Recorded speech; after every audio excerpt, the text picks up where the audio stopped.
उनकी आदत थोड़ी सी चेंज होती हैं, सीक्रेट उनके पर्सनल फीलिंग्स या पर्सनल थाट्स या चेंज होती हैं, तो ऑटोमेटिकली उनके माइंड में भी इंस्टिगेशन इस तरह की पैदा होना शुरू हो जाती हैं, जो कि काज बनता है कई दफ़ा बुराइयों का। तो इस लिहाज से इस्लाम ने बड़े खूबसूरत अंदाज से ये कहा है कि उनको अलग रखें, ताकि कोई दूसरा बंदा जो अभी अनअवेयर है, इग्नोरेंट है इन चीज़ों के बारे में, उसके अंदर ये फीलिंग इंस्टिगेट ना हो। लेकिन आज के माशरे में देखते हैं तो मीडिया और नेट और ये तमाम चीज़ों ने ये चीज़ें पहले ही लोगों के सामने रख दी हैं और लोग इन काफ़ी चीज़ों से अवेयर हैं, लेकिन फिर भी बुराइयों की वजूहात में से एक ये वजह या डाइवोर्स या इस तरह की नाचाकियों की में इस तरह की वजूहात भी बनती हैं। अच्छा, एक और देखें इसके साथ, जिस तरह डाइवोर्सिस का मैंने बताया, आजकल एक बड़ी अजीबोगरीब माशरे में देखी जा रही है बात। जिस तरह मैंने पहले बताया, औरत का रोल चेंज हुआ है, मेल वही कर रहा है जो पहले करता आ रहा था। औरत का रोल चेंज हुआ है, माशरे ने या तो उसको प्रॉपरली एक्सेप्ट नहीं किया जिसकी वजह से ये प्रॉब्लम आई है, या दोनों की ट्रेनिंग की ज़रूरत है। मेरे एक बुज़ुर्ग थे, वो कहा करते थे कि इंसान की दो ज़िंदगियाँ होती हैं, एक ज़िंदगी उसकी बीवी होती है और एक ज़िंदगी उसके बच्चे होते हैं। इनमें से एक भी ख़राब हो जाए उसकी आधी ज़िंदगी ख़राब हो जाती है, ठीक है। तो जिससे ये नज़र आता है कि इंसान के लिए ये एक ऐसा रिलेशन है जो कि पूरी उसकी लाइफ का सबसे इम्पोर्टेंट पॉइंट, यानी कि चेंज आता है उसकी लाइफ में, ठीक है। और अमूमी तौर पर लाइफ को डिवाइड ही इसी तरह किया जाता है कि आपकी प्री मैरिटल और मैरिटल लाइफ, शादी से पहले और शादी के बाद की। तो जिससे नज़र आता है कि ये एक बहुत बड़ा चेंज होता है इंसान की ज़िंदगी में, तो आपको देख के उसका डिसीजन लेना चाहिए। तो मैं बात करने लगा था एजुकेटेड वुमेन के हवाले से। आज के माशरे में जो एजुकेटेड वुमेन है, उसको और उसके माइंड को लोग या थेरीज़ या मीडिया या नेट इंस्टिगेट कर रहा है बहुत से गलत नज़रियात की तरफ, जिसमें सबसे बड़ा नज़रिया फेमिनिज़म का है।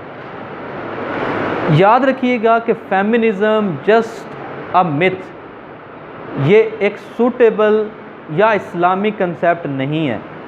जहाँ तक इक्वालिटी ऑफ राइट्स का है ताल्लुक़ है, वो ये है कि अगर सिन मेल करता है वो भी उसके लिए उतनी गुनाह है, फीमेल करती है उतनी गुनाह है। लेकिन अगर बिल्कुल इक्वल आप कहते हैं, बायोलॉजिकली देखते हैं, तो बहुत सा डिफरेंस है मेल का भी और फीमेल का भी। तो इक्वालिटी का कंसेप्ट यहाँ आता ही नहीं है, ठीक है। इस लिहाज से इस्लाम में कहा जाता है कि आप सल्लल्लाहु अलैहि वसल्लम जब यहाँ से पर्दा करने लगे तो उन्होंने एक बात की कि कहते हैं कि मैं दो नसीहतें आपको किए जा रहा हूँ कि दो चीज़ों के बारे में मोहतात रहें। एक तो उन्होंने कहा ये कि नमाज के बारे में, और दूसरा उन्होंने कहा दो कमज़ोर चीज़ों के बारे में मोहतात रहें, एक ग़ुलाम और एक बीवी। जिससे ये नज़र आता है कि बायोलॉजिकली फ़ीमेल जो है मेल से वीक है और इक्वालिटी का कंसेप्ट यहाँ नहीं आता, ठीक है। अगर फ़ीमेल ये कहती है और अगर वो इक्वल रोल अदा करना चाहती है माशरे में, ये कभी हो ही नहीं सकता।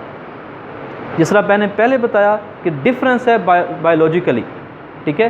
फ़िज़िकली वो फ़ीमेल जो है वो अलग सेपरेट एक बीइंग है और मेल अलग बीइंग है। अगर दोनों इक्वल रहेंगे तो जितनी खामियां मेल फील या फेस करता है सोसाइटी में, फ़ीमेल फेस कर ही नहीं सकती। जिससे ये नज़र आता है कि फ़ीमेल को अलग रखा गया, ठीक है। तो इस लिहाज से इक्वलिटी इस सेंस में नहीं होनी चाहिए कि आप ये कहें कि जी हम इक्वल हैं। और दूसरी बात, एजुकेटेड वुमेन अमूमी तौर पर उसको समझा जाता है, कहा जाता है कि घर के अंदर पढ़ी लिखी औरत वो है जिसकी किसी के साथ नहीं बनती। ये अजीब नज़रिया है, ठीक है। होना तो ये चाहिए कि अगर कोई एजुकेटेड बंदा है तो वो तमाम घर वालों को, अच्छे को, बुरे को, कमज़ोर को, पढ़े लिखे को, अनपढ़ को, सब को जान के चले और उसका रिलेशन ज़्यादा खूबसूरत डेवलप हुआ हो, ज़्यादा अच्छे तरीके पर बुनियाद पर हो, क्योंकि वो एजुकेटेड है। लेकिन हमारे माशरे में आप देख लीजिएगा कि एजुकेटेड वुमेन या अगर कोई जॉब कर रही है, ठीक है, वर्किंग वुमेन है, तो वो अमूमी तौर पर ये उसी को कंसिडर किया जाता है जिसकी अपने घर वालों या ससुराल के साथ नहीं बनती, ठीक है। तो ये भी एक बहुत बड़ी खामी है। अच्छा, एक और बुनियादी नुक्ता आपको बताता जाऊँ।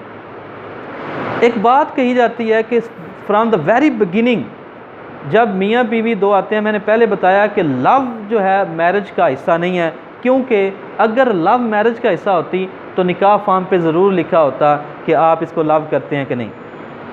इससे ये चीज़ नज़र आती है कि मैरिज के लिए लव का होना ज़रूरी नहीं है। जो मैंने बताया था, सिंसेरिटी का होना, ट्रस्ट का होना और ज़हनी हमांगी का होना, एक दूसरे के साथ जहन मिलते हों तो वो ज़्यादा सूटेबल होता है। तो खैर, दूसरी बात जो मैं बताने लगा था वो ये है कि अमूमी तौर पर पहले दिन से ही जो बुनियादी गलती होती है वो ये होती है कि हम एक दूसरे के कंपीटेटर्स बन जाते हैं। मियाँ बीवी एक दूसरे के साथ मुकाबला शुरू हो जाता है। एक समझता है कि मैंने इसको सप्रेस करके रखना है, दूसरा समझती है कि मैंने इसको करके रखना है सप्रेस। याद रखिएगा, जहाँ कंपटीशन होता है वहाँ मोहब्बत पैदा नहीं होती। मियाँ बीवी का रिलेशन आगे पीछे चलने का नहीं है कि एक आगे चले दूसरा पीछे चले। मैं समझता हूँ कि मियाँ बीवी का रिलेशन है साथ चलने का, ठीक है, एक दूसरे के साथ कंधे से कंधा मिला के चलने का। अगर ये चीज़ें डेवलप कर लेंगे तो पहले दिन से ही, क्योंकि कहा जाता है कि जी जादू करना, चाम करना, ठीक है, कि जी तावीज़ का, पहले दिन से ही ये चीज़ें या इस तरह के एलिमेंट हमें नज़र आते हैं कि जी किस तरह उस घर में जाके अपने खामद को अपने कब्ज़े में करना है, ठीक है। और खामद देख रहा होता है, मेल देख रहा होता है माशरे में चलते हुए मैंने किस तरह दिखाना है कि जी मेरी बल्ले बल्ले है, ठीक है। तो ये दो पैरेलल चीज़ें चल रही हैं। कहा जाता है कि एक कोई बुज़ुर्ग थे, उनके पास एक औरत आई, कहती है कि मैंने अपने खामद को राम करना है, वो मेरी बात नहीं मानता। तो वो कोई बड़े साहिब इल्म बंदे थे, तो उन्होंने कहा कि अच्छा तावीज़ मैं कर दूंगा। तावीज़ वो मैंने करना है, एक ज़िंदा शेर की जो मूछ है, माउस्टैशिज़ हैं, उसका एक बाल लेकर आना है, तो उसके ऊपर मैंने तावीज़ उसके साथ लिखना है तब जाके। तो कहा जाता है कि वो औरत निकली, देखा जंगल में गोश्त का टुकड़ा लिया उसने, और देखते देखते एक जगह पे उसको शेर नज़र आ गया और उसने उसके सामने गोश्त का टुकड़ा फेंका एक दिन। फिर दूसरे दिन इसी तरह रूटीन उसने बना ली कि आहिस्ता आहिस्ता रोज़ वो गोश्त लेकर जाती और उसके साथ करीब होती जाती आहिस्ता आहिस्ता, हत्ता कि एक दिन ये हुआ कि वो उसके सामने गोश्त का टुकड़ा फेंका और उसको पैटिंग करना, तपाना शुरू कर दिया और उसकी मूछ का बाल जो है वो उसने उखाड़ा और वो ले आई। जब वो लेकर आई तो उन बुज़ुर्ग के सामने, तो उन्होंने देखा वाकई वो ज़िंदा शेर का वो एक बाल था। तो उसने कहा कि जी आप मुझे तावीज़ लिख के दें। तो उन्होंने बड़ी खूबसूरत बात की, उन्होंने कहा कि एक खूनखार दरिंदा जिसका काम ही खाना है, अगर उसको तुमने एक तरीके से राम कर लिया है तो इसको राम करना तो मुश्किल ही कोई नहीं। तो जिससे ये नज़र आता है कि आप अगर इन बुनियादी चीज़ों, यानी कि बात यही है कि अगर वो मोहब्बत से राम हो सकता है तो ये भी मोहब्बत से हो सकता है, ठीक है। आज वजह यह है कि आप और मैं एक दूसरे के, या मियाँ बीवी अमूमी तौर पर एक दूसरे के कंपीटेटर्स होते हैं।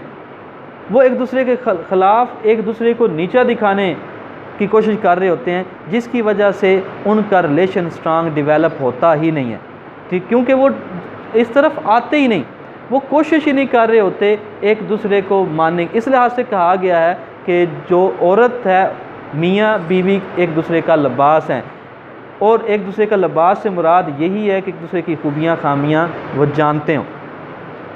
अच्छा, इसके साथ एक नुक्ता और मेरे माइंड में आया है।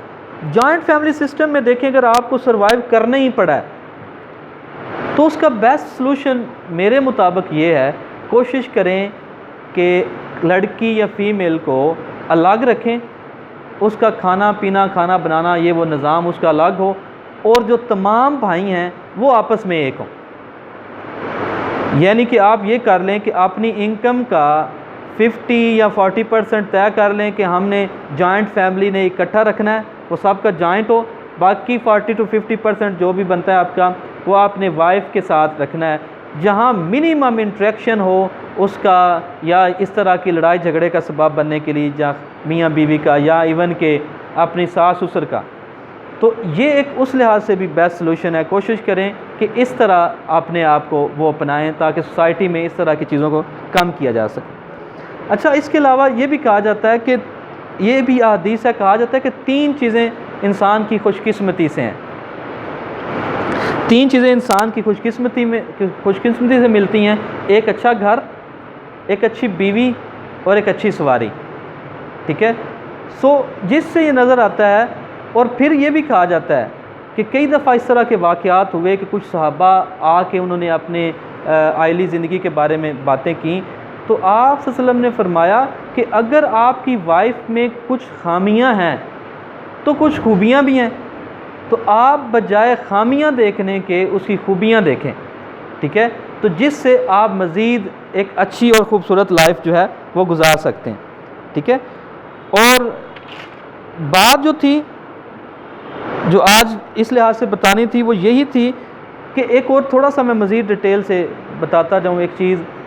देखें, फेमिनिज़म, इक्वालिटी ऑफ राइट्स या मेल और वुमेन, अगर एजुकेटेड या वर्किंग वुमेन ये समझती है कि वो घर के काम भी कर रही है और बाहर से भी कमा के लेकर आ रही है, तो वो मेल के बराबर होगी, तो ये भी गलत है।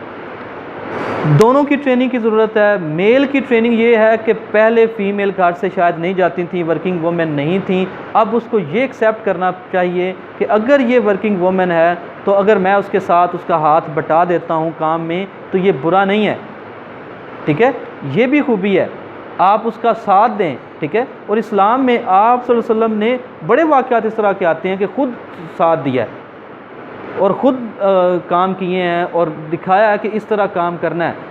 लेकिन अगर दोनों तरफ ये चीज़ अगर नहीं आएगी तो अल्टीमेटली इस तरह की बुराइयां जो हैं वो पैदा होती रहेंगी, ठीक है। क्या होता है कि बीवी ये समझती है कि जी मैं अगर कमा के आई हूँ और मैंने घर के काम नहीं करने, और अगर आप थोड़ा सा अपने कभी ग्रैंड पेरेंट्स से पूछें तो वो ये ज़रूर बात बताएंगे कि पुराने वक्तों में ये होता था कि वालिद ख़ास तौर पर अपने बेटों को भी नहीं था उठाता, इतनी ज़्यादा यानी कि ये चीज़ समझी जाती थी कि जो अपने बेटों को उठाएगा वो भी